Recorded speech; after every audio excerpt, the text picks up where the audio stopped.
নমস্কার। আজকে ভিডিও দেখাবো সিনিয়র সিটিজেন সেভিংস স্কিম।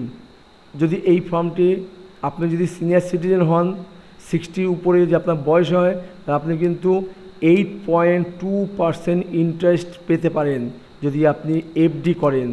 ব্যাংকে একটা নির্দিষ্ট অ্যামাউন্টে যদি আপনি ফিক্সড করতে চান, তাহলে কিন্তু সিনিয়র সিটিজেন এই স্কিমে করলে কিন্তু 8.2% ইন্টারেস্ট পাবেন ইয়ারলি। তাহলে এই ফর্মটি আমরা ফিল আপ করবো কীভাবে বলেছি। যাদের বয়স 60-এর উপরে তারাই একমাত্র করতে পারেন। এই ফর্মটি হচ্ছে স্বামী স্ত্রীর জন্য, দুজনে উভয়ের জন্য। বয়স কিন্তু 60 উপরে হতে হবে। কেউ যদি চায় সিঙ্গেল করতে পারে। আমি প্রথমেই ফর্মটি ফিল আপ করার শুরুতেই বলবো, এখানে লেখা আছে to the chief branch manager state bank of India. এখানে আমি আমার ব্রাঞ্চের নাম লিখে এলাম। এখানে কিন্তু জয়েন্টে একটা ফটো লাগবে যদি জয়েন্ট হয়, আর যদি সিঙ্গেল হয় সিঙ্গেল ফটো। ঠিক আছে, এখানে লেখা আছে joint photography of both the deposit and pause in case of the joint account. যদি জয়েন্ট অ্যাকাউন্ট থাকে তাহলে কিন্তু ডবল ফটো লাগবে, দুজনের ফটো লাগবে, একসাথে জয়েন্ট ফটো। আর সিঙ্গেল হলে সিঙ্গেল। ঠিক আছে, এখানে যে এফডি করবে সে তার নাম, ধরুন এফডি করছে সায়নী দাস। এবং সিঙ্গেল অ্যাকাউন্ট যদি করে সিঙ্গেল, ডবল করলে ডবল। সিঙ্গেল করলে আমার এখানে যেমন নাম লিখতে হবে, পাশেও আমার একটা ঘর আছে সেখানে নাম লিখতে হবে। ঠিক আছে, এখানে নাম লিখলাম। আর এই যে আছে প্যান কার্ড লিখতে হবে। প্যান কার্ডে কিন্তু নাম্বার বসাতে হবে। বলে রাখি, এটি একটি ডেমো কপি, বোঝানোর জন্য আমরা কিন্তু এটা লিখছি, একটাও সঠিক নয়। এরপরে যদি সায়নী দাসের নামে তার বয়স যদি 60 উপর হয়, তার নামে এফডি হয়, তার নাম লেখা হবে। এবং এখানটায় তার হাজব্যান্ডের নাম আমরা লিখে দিচ্ছি।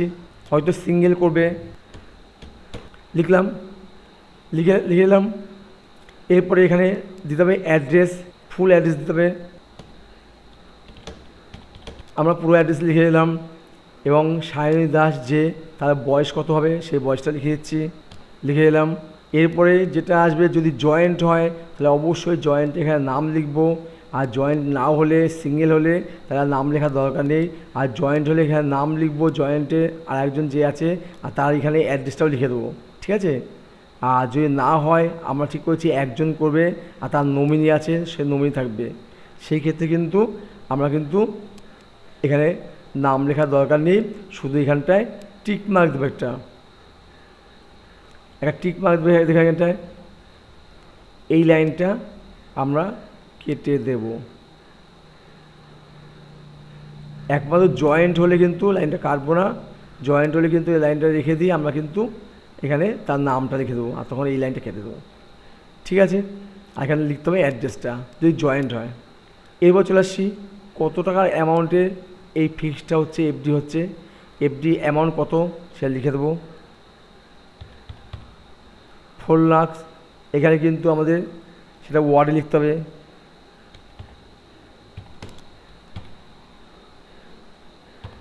আমরা লিখে দিলাম ওয়ার্ডে। এবার দেবো কিসে, ক্যাশ, চেক। ঠিক আছে, সেটা আমার টিক মার্ক দিয়েছি, আমার চেকে দেবো। এখানে টিক মার্ক দিলাম। আমাদের এই যে সিনিয়র সিটিজেন যে আমরা এফডি করছি, এই এফডি করার আগে কোনো এফডি আছে কি না, যদি থাকে কী নামে আছে এবং অ্যাড্রেসটা লিখতে হবে, এবং অ্যাকাউন্ট নাম্বার লিখতে হবে। আর লিখতে হবে হচ্ছে অ্যামাউন্ট। ধরো আরেকটা আছে, সেটা কী নামে আছে সেটা লিখে দিচ্ছি আমি। যদি থাকে লিখতে হবে, না থাকলে লিখবে না। তাহলে লিখছি এই নামে আছে। এটাও সিঙ্গেল আছে, ডবল থাকলে ডবল, সিঙ্গেল থাকলে সিঙ্গেল। আর সিঙ্গেল থাকলে এখানে একটু আমরা লিখে এলাম। এখানে লিখলাম অ্যাড্রেস, এখানে লিখলাম অ্যাকাউন্ট নাম্বার, যে অ্যাকাউন্ট যেটা ডিপোজিট করা আছে তার পাশে অ্যাকাউন্ট নাম্বার আছে, সেই অ্যাকাউন্ট নাম্বার লিখে দিতে হবে। এবং কত টাকা ডিপোজিট করা ছিল লিখে এলাম। যদি আরও থাকে আরও লিখবো, হ্যাঁ, না থাকলে লিখবো না। এবার নমিনি ফর্ম, নমিনি যে যার নাম হবে সে তার নাম লিখতে হবে। তো নমিনি আছে রাজু দাস। এখানে লিখতে হবে অ্যাড্রেস,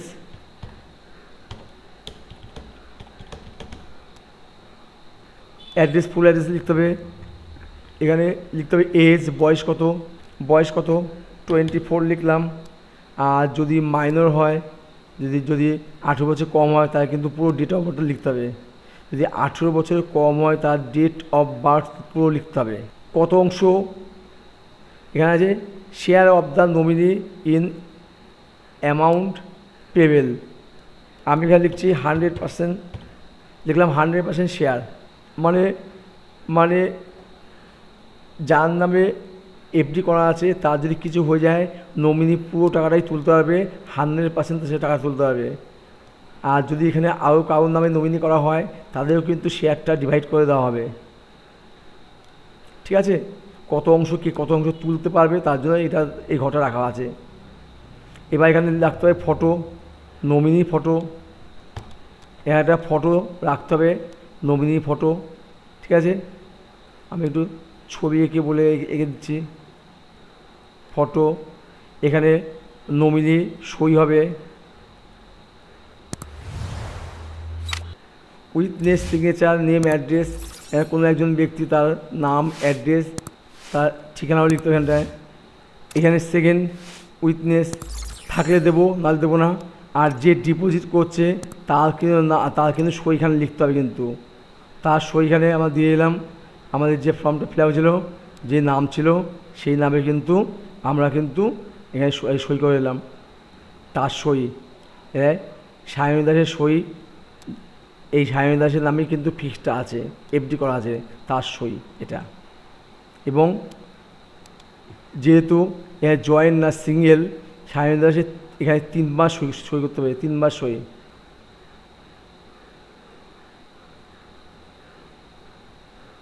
ঠিক আছে, 3 বার সই করতে হবে।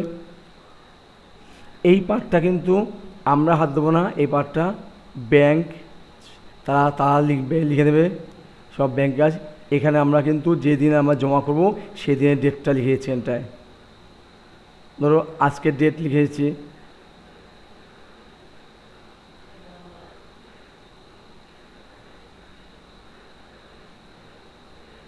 প্লেসটা লিখে দেবো। ঠিক আছে, এখানে কিন্তু যে ডিপোজিট করেছে তার সই লাগবে এখানটায়।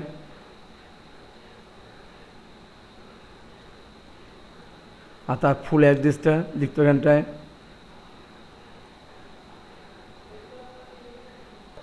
আর সাথে কিন্তু এজ প্রুফ, যেমন লাগবে হচ্ছে আধার, প্যান অবশ্যই রাখতে হবে, আধার, প্যান, একটা চেক রাখতে হবে, রাখতে হবে, এবং পে স্লিপ যেটা আছে সেই স্লিপটাও লিখতে হবে। ঠিক আছে, আর নমিনি 1 কপি কিন্তু আধারের জেরক্স সঙ্গে রাখতে হবে। এটা হচ্ছে আমাদের ফর্ম ফিল আপ কমপ্লিট, এটা অফিস করবে।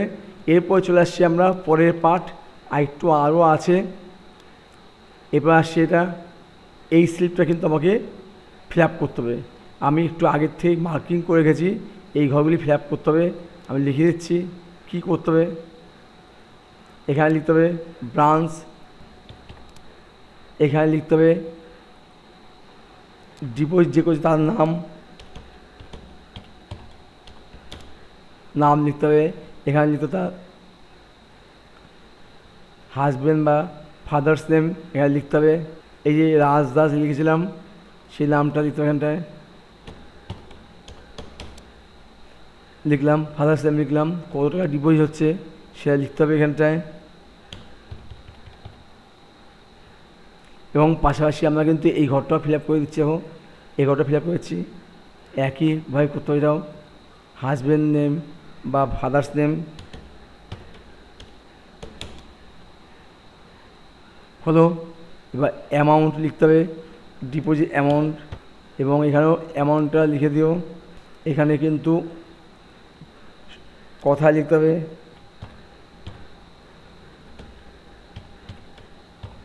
হয়ে গেছে। এখানে কিন্তু আমাদের চেক নাম্বারটা লিখতে হবে।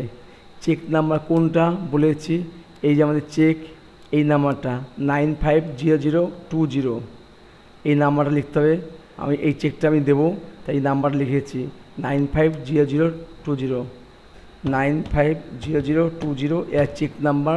এখানেও যেমন লিখতে হবে, এ পাশে লিখতে হবে, এখানে লিখতে হবে ডেটটা লিখতে হবে, ডেটটা লিখতে হবে এখানে, তাই সেম লিখতে সেম লিখে দিলাম। লিখে দেওয়ার পর এখানে ডিপোজিটে সই করতে হবে, আবার সই করে, আর এই পার্টটা কিন্তু অফিস করবে, এটা আমাদের কাজ নয়, অফিস করবে। ঠিক আছে, এই আমাদের ফর্ম, এই আমাদের পে ইন স্লিপ করলাম ফর্ম ডি।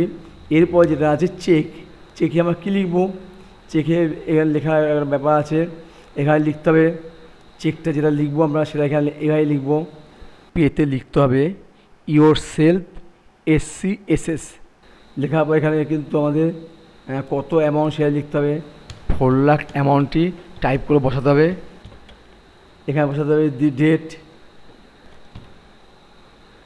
এটা বসিয়ে এখানে অ্যাকাউন্ট নম্বর থাকবে, যদি এটা ডেমো বলে আমরা অ্যাকাউন্ট নম্বরটা তোলা আছে, আর এই আমাদের চেক নাম্বার, আর এখানে সই করতে হবে। করে আমরা কিন্তু এর সাথে আধার, প্যান এবং নমিনি আধার একসাথে অ্যাটাচ করে আমরা ব্যাংকে জমা দেবো, এবং 2 দিন পরে আমাকে আবার গিয়ে একটা সার্টিফিকেট অথবা একটা বই তুলে আনতে হবে। এই হচ্ছে সিস্টেম। 8.2% পেতে গেলে এই ফর্মটা অবশ্যই ফিল আপ করে জমা দিতে হবে। যদি ভিডিওটি ভালো লাগে তোমার সাবস্ক্রাইব করবে। ধন্যবাদ।